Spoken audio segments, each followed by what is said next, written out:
তো আজকে আমি বানাবো রুই চিংড়ি মাছের পুর ভরা কচুরি আর আলুর দম। Good afternoon everyone. তো আজকে বৃষ্টি ভেজা দুপুরের সবাইকে শুভেচ্ছা। কদিন ধরে তো বেশ বৃষ্টি হয়েই যাচ্ছে টানা, তাই ভাবলাম একটু মুখরোচক কিছু বানিয়ে খাওয়া যায়। সেই একঘেয়ে রান্নাবান্না, মাছের ঝোল, মাছের তরকারি, বাঙালি মানেই তো মাছ বলতে পারো। আর সেই মাছ দিয়েই ভাবছি একটা নতুন খাবার তৈরি করব।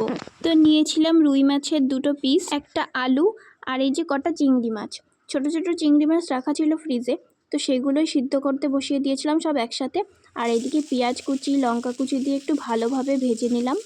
তারপর আদা রসুন পেস্ট করে নিয়ে সেটা ঢেলে দিলাম এর মধ্যে।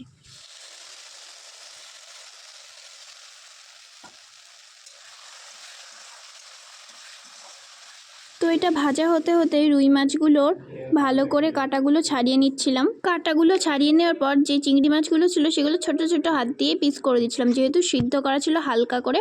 তো সেগুলো একটু টুকরো টুকরো করে দিলাম। ভালো করে ম্যাশ করে নিতে পারো তোমরা, মিক্সিতে দিলেও তো খুবই ভালো হয়। তত সময় মশলাটা ভালোভাবে ভাজা হয়ে গেছে, তারপরে দিয়ে দিলাম মাছগুলো, দিয়ে ভালো করে নাড়াচাড়া করে নিলাম। আর পরিমাণ মতো একটু গরম মশলা, একটু লবণ আর হলুদ চাইলে দিতে পারো, না দিলেও হয়। তো সেটাই যে ভাজতে থাকলাম যত সময় না পুরোটা শুকিয়ে যায়। তার মধ্যে আমি ময়দা মেখে রেখেছিলাম, একটু একটু মোটা মোটা করে ডো বানিয়ে রেখেছি। এই যে একদম ছোটও না একদম বড়ও না।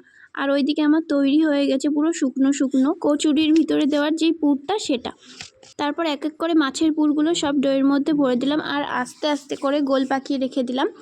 তারপরে কড়াইতে তেলটা বসিয়ে দিলাম গরম হওয়ার জন্য। তো তোমরা দেখতেই পাচ্ছ এতটা পুরো ঝুরঝুরি করতে হবে আর অনেকটাই শুকনো করতে হবে। বেশি পাতলা করলে আর রসালো থাকলে কিন্তু একদমই বেলা যাবে না। তো দেখো কত সুন্দর বেলে নিয়েছি আমি। ছোট, এটা প্রথমটা ছোট হয়েছিল, তারপরেরগুলো একটু মিডিয়াম সাইজ করেছিলাম। আর সাথে কিন্তু আমি আলুর দমটা করে রেখেছিলাম এটার সাথে খাওয়ার জন্য। সাথে কিন্তু মাংসও যাবে, তারপর ছোলার ডাল, চর্বি দিয়ে ডাল, তোমরা যেটা খুশি সেটা খেতে পারো। আবার শুধু খেতেও কিন্তু ভালোই লাগছিল। তো এক এক করে আমি সব কচুরিগুলোই এই যে বানিয়ে ফেললাম। আর এখনও কিন্তু সে বৃষ্টি থামেইনি, বৃষ্টিটা কিন্তু হয়েই যাচ্ছে। তো এই যে রেডি আমার কচুরিগুলো করা। তো এবার নিয়ে যাব ওর কাছে, দেখি কেমন হয়। আমি কিন্তু এখনও টেস্ট করিনি, প্রথমেই আগে আমার শ্বশুরমশাইকে দিয়েছিলাম, বলেছিল খেয়ে যে খুবই ভালো হয়েছে। তারপরে ওর কাছে নিয়ে এসেছি এই যে। তো এই যে রুই মাছের আর চিংড়ি মাছের পুর ভরা কচুরি আর আলুর দম।